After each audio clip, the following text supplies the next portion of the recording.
वाहिगुरू जी की फतेह। रहने दो। जैसा कि सभी पत्रकार बंधुओं को पता है कि पिछले 2 दिन पहले एक प्रेस कॉन्फ्रेंस जो सिख कम्युनिटी पोंटा साहब ने इकट्ठे होकर की थी, हमने खेद जताया था कि जो जयराम ठाकुर जी ने यहाँ सभा में आकर एक व्यक्तिगत तौर पे किसी बंदे की कास्ट को लेकर उनको टारगेट किया था, उस पर हमारा किंतु परंतु था। और एक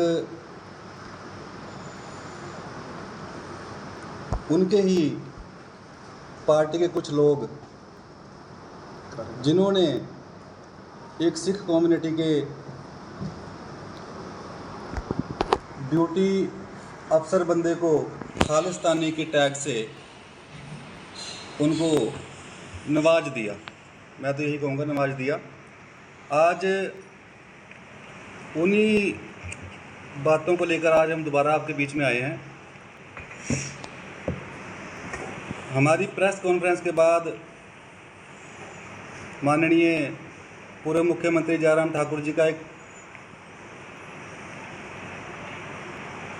ट्वीट आता है इस पे फेसबुक पे सोशल मीडिया के द्वारा। उन्होंने कहा कि मैं पोंटा साहब गया, जनसभा की, लेकिन मैंने किसी भी धार्मिक या किसी भी कम्युनिटी के बारे में कोई ऐसा शब्द नहीं कहा, और अगर कुछ कहा है तो मैं उसके लिए क्षमा चाहता हूँ, खेद चाहता हूँ या क्षमा चाहता हूँ। तो हमारा भी यही था कि उनको इस अपनी गलती का रियलाइज़ हो जाए, और उन्होंने उस बात को स्वीकारा भी। लेकिन आज हम कुछ आपके बीच में लेकर आए हैं कि ये एक मदन चौधरी नाम का व्यक्ति है जिसने कुछ दिन पहले पोंटा साहब के सूरजपुर के हमारा एक लड़का है परमजीत सिंह जी, पीछे खड़े हैं हमारे, इनको टारगेट करके फेसबुक पे डाल दिया कि ये सूरजपुर के खालिस्तानी समर्थक हैं और इनका बायकॉट किया जाए।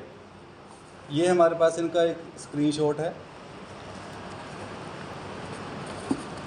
एक इसी के साथ इन्हीं भाई साहब का दूसरा है हमारे पास, इन्होंने फिर एक व्यक्ति को टारगेट किया और उसमें लिख दिया कि पोंटा साहिब वालों, इस खालिस्तानी के पेट्रोल पंप का बहिष्कार करो। ये दूसरा स्क्रीनशॉट है।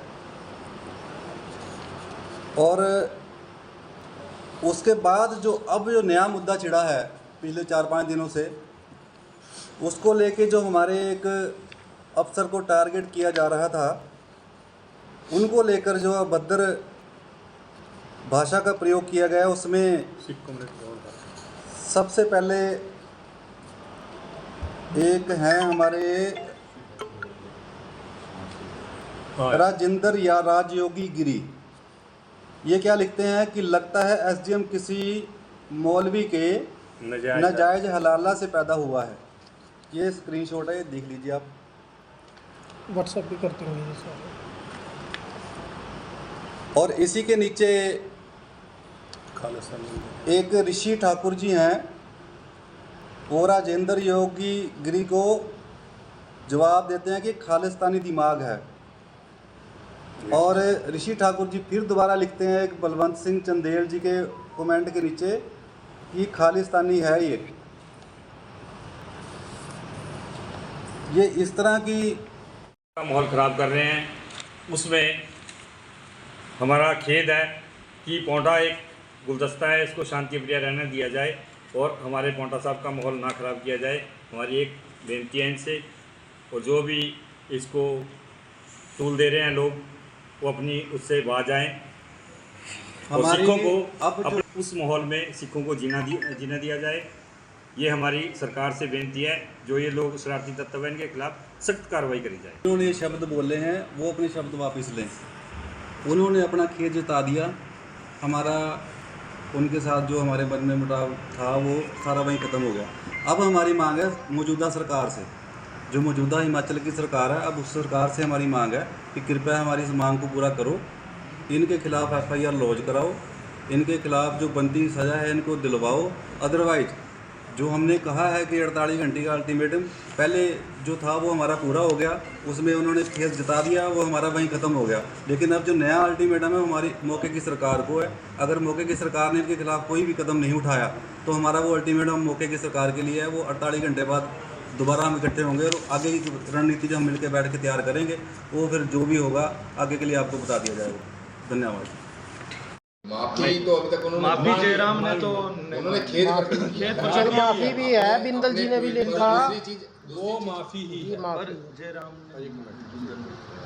बिंदल जी ने भी मांगी है कल आपके सामने, जब आपके सामने थे कि मैं भाई साहब हमारी एक ही मांग थी कि जिन्होंने इस चीज़ को उछाला है, जिन्होंने इस चीज़ को टिप्पणी जिस पे भी की है, वो अगर इस चीज़ को अपनी गलती को मानकर हमारे सामने माफ़ी मांगेंगे या इसको मतलब खेद प्रकट भी खेद करेंगे प्रकट ना करना माफी ही है एक तरह से, वो कि माफी तो हम मांगता हूँ बड़े कोई दिल बड़ी। के साथ उनको माफ़ करेंगे।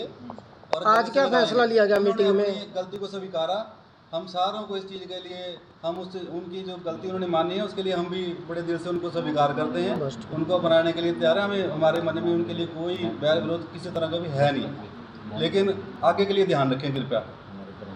वो तो उन्होंने बोला है कि गुरु ग्रंथ गोविंद सिंह जी के प्रति मेरी श्रद्धा है और वो सब कुछ है, वो बातें उन्होंने लिखी हैं। नहीं, श्रद्धा ठीक है, वो श्रद्धा मान्य खेद है, प्रकट लेकिन करना- आगे से आगे के लिए ऐसे दोबारा शब्दों का इस्तेमाल ना किया जाए और जो अब हमें भी ये बताया जाए कि हम इस देश के नागरिक हैं, ना कि खालिस्तानी हैं। बार बार जो 1-2 पैसे का आदमी उठ के बोलता है खालिस्तानी खालिस्तानी। दूसरा जो मदन चौधरी की बात करी जा रही है स्पेशल, थाने में पहले भी फैसला हो चुका है, क्योंकि वहाँ पर रिपोर्ट कराई थी परमजीत ने, दर्ज वापस ले ली थी वो शिकायत कि हमारा समझौता हो गया है। ऐसा है जस्सी जी, सिख कौम की यही तो विडम्बना है, हम लोगों को ना तरस बहुत जल्दी आ जाता है। और ये जो पहले 2 बार होगी ना हमारे से गलतियाँ, अभी हम तीसरी बार इस गलती को दोहराना तभी नहीं चाह रहे, तभी हम सरकार से मांग कर रहे हैं कि इस बार हमारी मांग यही है कि इसके खिलाफ FIR लॉन्च की जाए, ताकि एक एग्जाम्पल सेट हो पोंटा साहब में।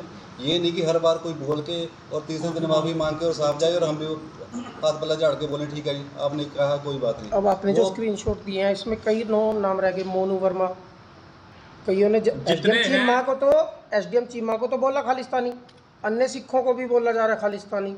जो हमारे पास फिलहाल जो इसमें screenshot एसडीएम आए हैं चीमा ना जी, नहीं, खालिस्तानी सिख कौम को बोला जा रहा है।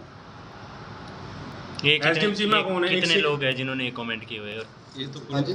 कितने 5-6 लोग के हैं? लोग ये तो 5-6 लोगों की एक लिस्ट है। लोग हैं सोशल मीडिया पर सोशल मीडिया सोशल मीडिया में पुलिस का काम है चेक करना। बख्शे नहीं जाएंगे 3-4 लोग तो हमारे जिन पास जो आपके हैं। पास जो स्क्रीनशॉट कानूनी है, जिनकी कार्रवाई है, आपने वो करी शिकायत की जाएगी। है। हाँ जी, 3-4 लोग तो हमारे पास वीरू दिख रहे हैं ठाकुर, सामने। ऋषि, बाकी जब मदन। मीटिंग और देखेंगे इसको तफ्तीश करेगी पुलिस तो और भी निकलेंगे इसमें से। हमसे जुड़े रहने के लिए हमारे YouTube चैनल को सब्सक्राइब करें और नई वीडियो की नोटिफिकेशन के लिए बेल आइकॉन को दबाएं। अगर आप ये वीडियो Facebook पर देख रहे हैं तो लाइक जरूर करें और ज्यादा से ज्यादा शेयर करें। इसी तरह के और भी अपडेट्स के लिए फॉलो करें हमारा Instagram पेज himachal.ke।